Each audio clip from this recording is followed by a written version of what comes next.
So much. Okay. So down is forward. Down is forward. Yes. Okay.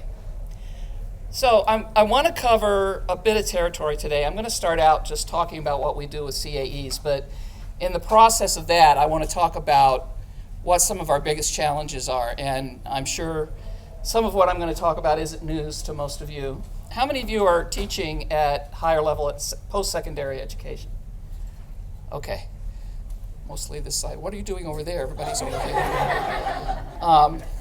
Okay, so if you think I'm wrong, speak up, but this is based on what I've been told. Okay, so Diane said, as of January, we were over 440.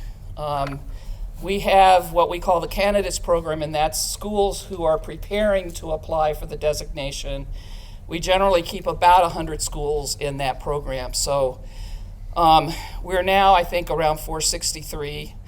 So we'll easily be over 500 by the end of the year. And it's just amazing now that the word's out, the response that we've gotten and the interest. And the thing about this community, more than anything else, is the collaborativeness, the cooperation, the personal investment that we see at almost every school we work with, that they will take on problems, sometimes for just a little bit of money, to pay out their hours at their school so that they can go and do this project, right? We have three designations: cyber defense, which is the largest, both associates and masters and bachelors and PhDs. We have research schools, and we have cyber operations, bachelor's through PhD. Cyber operations is where we would expect to find the military kinds of operations, kinds of classes, the technology. That's the most technical end of the spectrum for us. Just this spring, we started working, and I think I have a couple slides later. NSF came to us, and Congress has tasked them to do a scholarship in AI and also to consider having a CAE program in AI. And we've worked with them for a long time, and after talking, we decided we would sponsor an AI program of study within our program, but we are very much in a cyber box, and our hands are full, and we're financed to stay in that cyber box. So I don't see us getting into big picture AI, but we will have a program of study in the spring that any of our designated schools can pursue. And then once we got the kinks worked out of that, then we'll open it to any school that's applying for designation. But we're going to stick with our cyber designations. I don't see us going much beyond a specialty in the area of AI. But then that allows us the latitude to add things like quantum, law, other specialty areas that should be recognized, but probably for us will never become a separate thing, right? So why do we do this?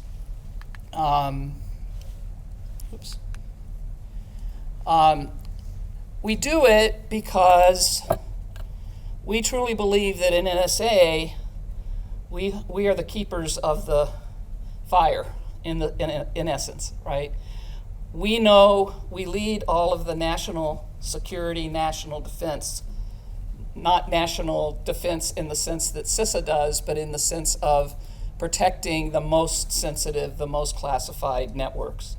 And for that, we need the best expertise, the most knowledge.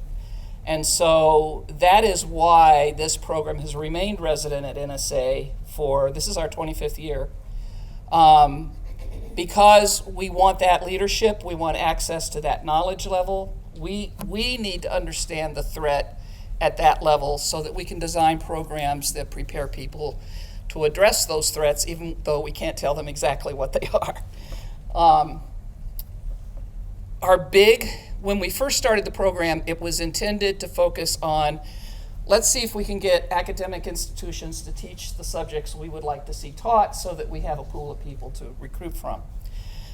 But after 9/11, that quickly changed, And as technology developed, it became apparent that cyber was going to be a part of everything.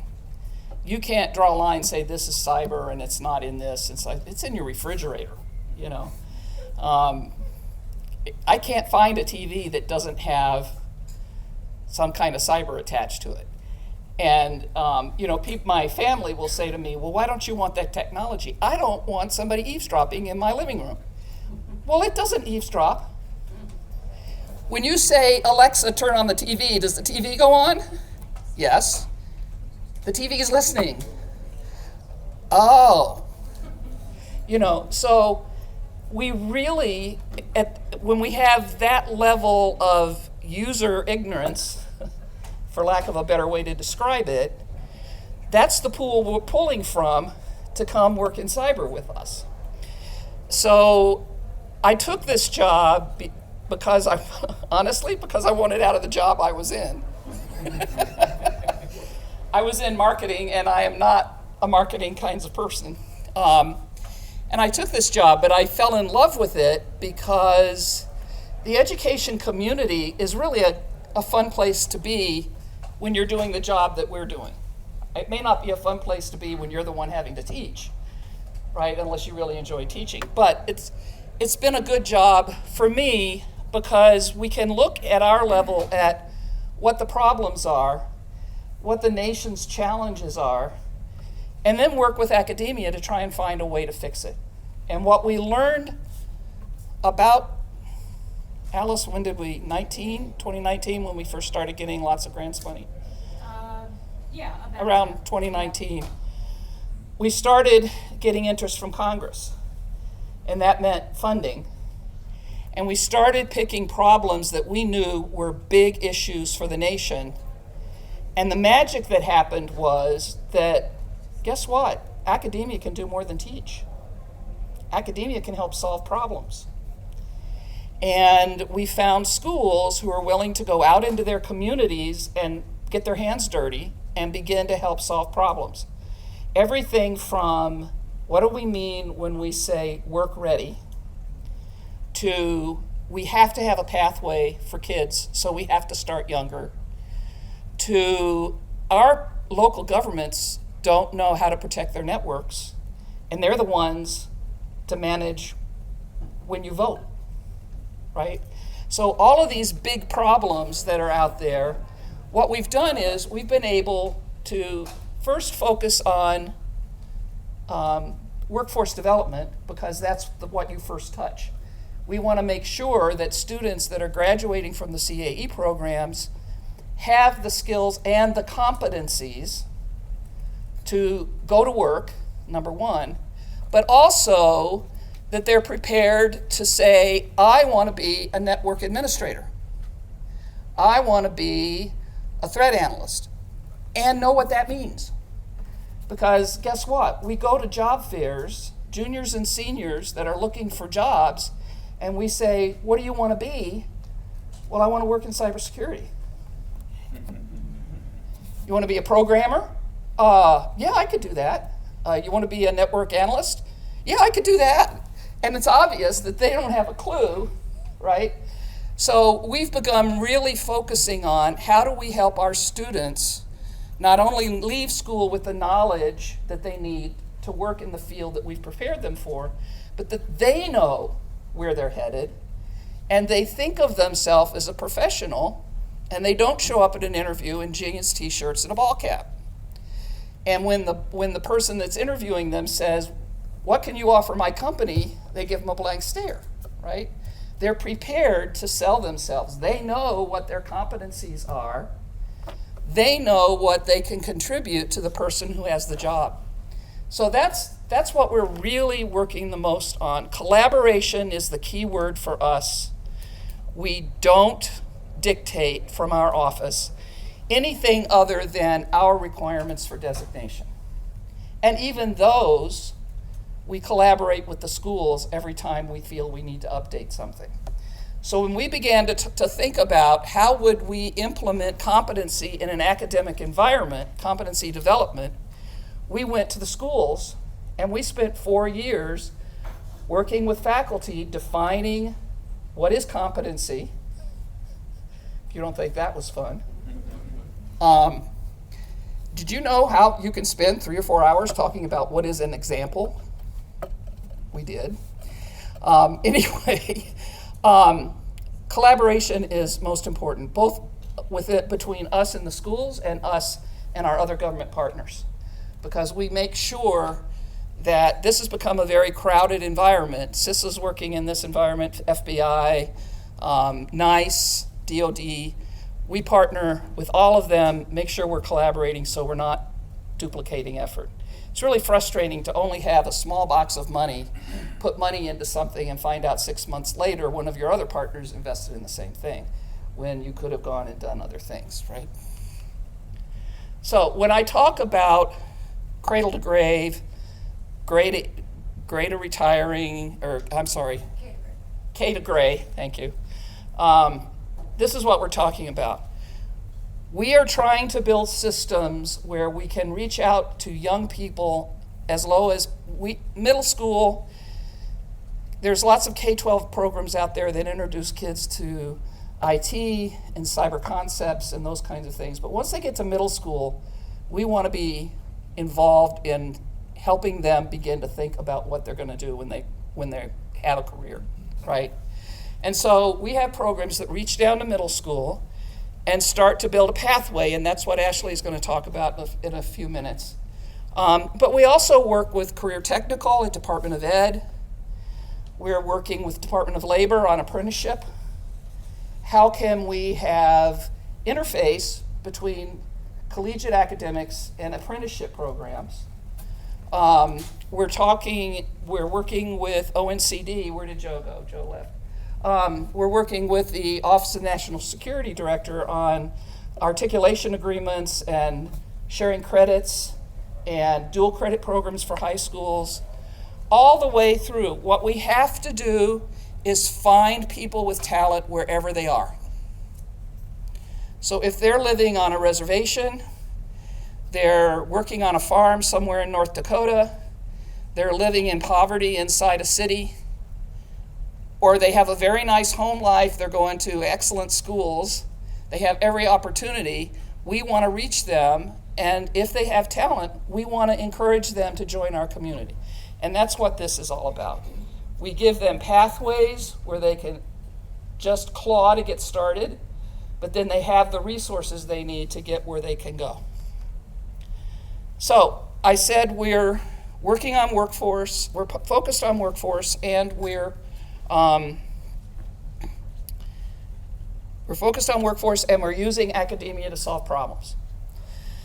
So we have a group of congressmen who really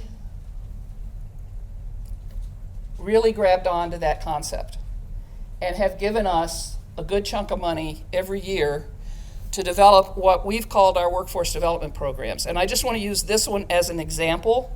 Like I said, we have lots of other programs, but I want to kind of show you the impact that we can have when we do this. So I already talked about this. Go back. Okay. So we now have 5 of these coalitions. We have a lead school, and each school has subawards. But you can see some of the metrics that are coming out of, this is just one of those coalitions. We're adding 2 or 3 more this fall. We go in 2-year cycles. This particular program is going into its 5th year. But what we're finding is this program in particular is aimed at transitioning military, people who are either leaving the service before retiring or are retiring, don't have to have prior cyber expertise, going to one of these schools, going through a variety of education and training programs. This particular initiative has 40 industry and government partners that they then feed those students into. So multiply this times 5, and that's the kind of impact that we're having on a fairly small amount of money, a couple $1 million every couple of years.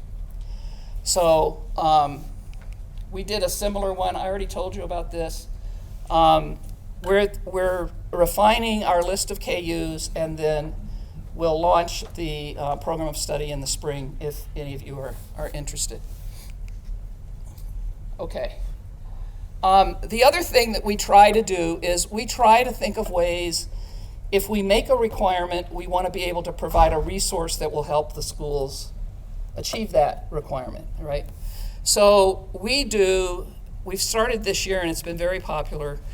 We do something, well, first off, when a school gets designated, we have an orientation workshop. We make sure they understand everything about the program they need to know. The lecture series, we get people from NSA, FBI, CISA, who will come and talk about a topic. And it could be career opportunities in the government, it could be a specific technical topic that somebody has asked for, and we do those once a month, I think it is. Okay. We have a handbook, we have a yearly calendar, and then every year in the summer, when we have time, when the faculty have time, we review all of our academic requirements and make sure that nothing needs updating. And that's the chance for the schools to come in and say, this one's really old, we really need to rewrite it. We rewrite it, and then along about September, we republish the requirements so everybody knows what we're doing. Okay, so that's kind of an overview.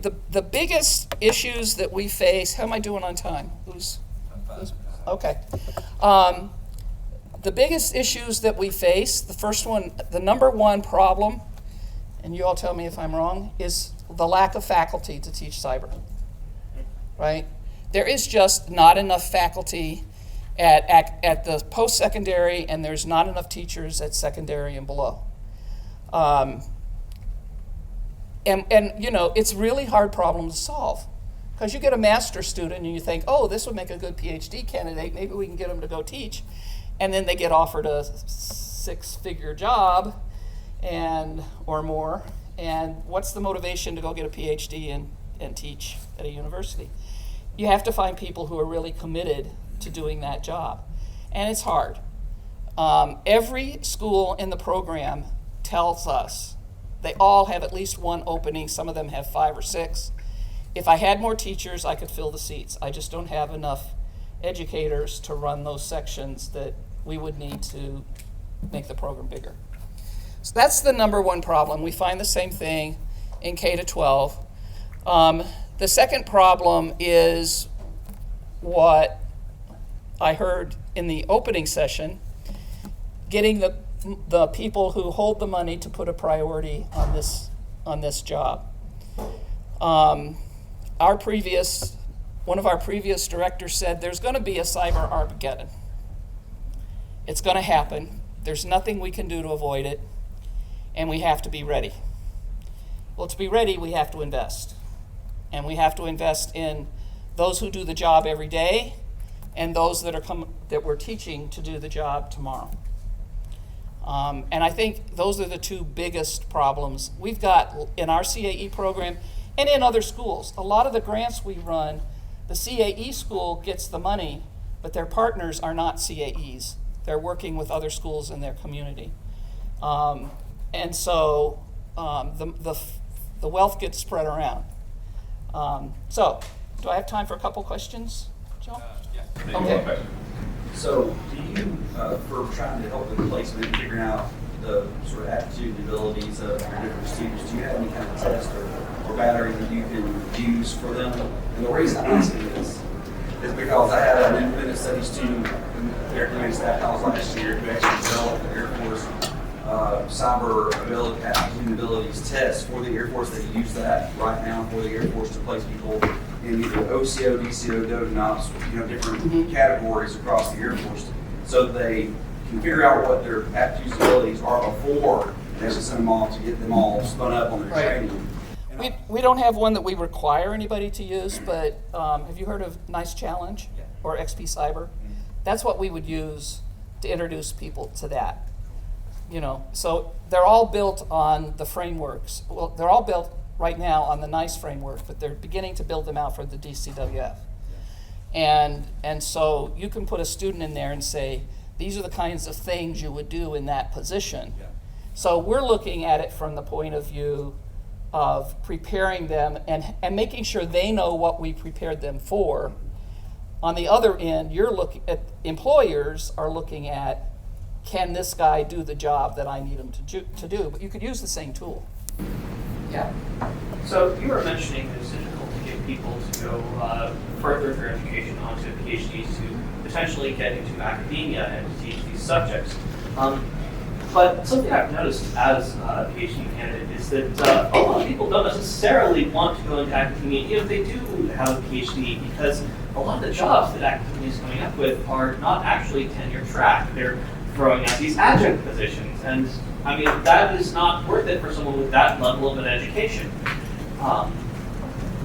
And when you are trying to get into tenure track jobs, they are extremely difficult to get into. When we're talking, okay, we will take that for study because nobody's raised that to me before, but I understand that. We need to talk about that at ELF. Help me remember? Okay. If I could kind of counter that balance as a PhD candidate myself, as a doctoral candidate, I would say that there are those of us, and it's just for balance, right? But my point is that there are those of us who are in federal workforce who want to teach in an adjunct because we like being with our departments, our organizations, but at the same time, we can't get into adjuncting because of discriminators, such as case in point. I was going to say where you're having difficulties is, I would say academia is looking very myopically at just cyber degrees when you've got candidates like me who are law and policy with a cyber background. So thinking 2-3 steps ahead, where you're saying maybe law and policy, we're already there. We can't get in the door. So I think that there is room for study, but I think you need to have debating points. Yeah, good idea. Okay. Anybody else? Okay. I think that's Thank you. all the time we have for today.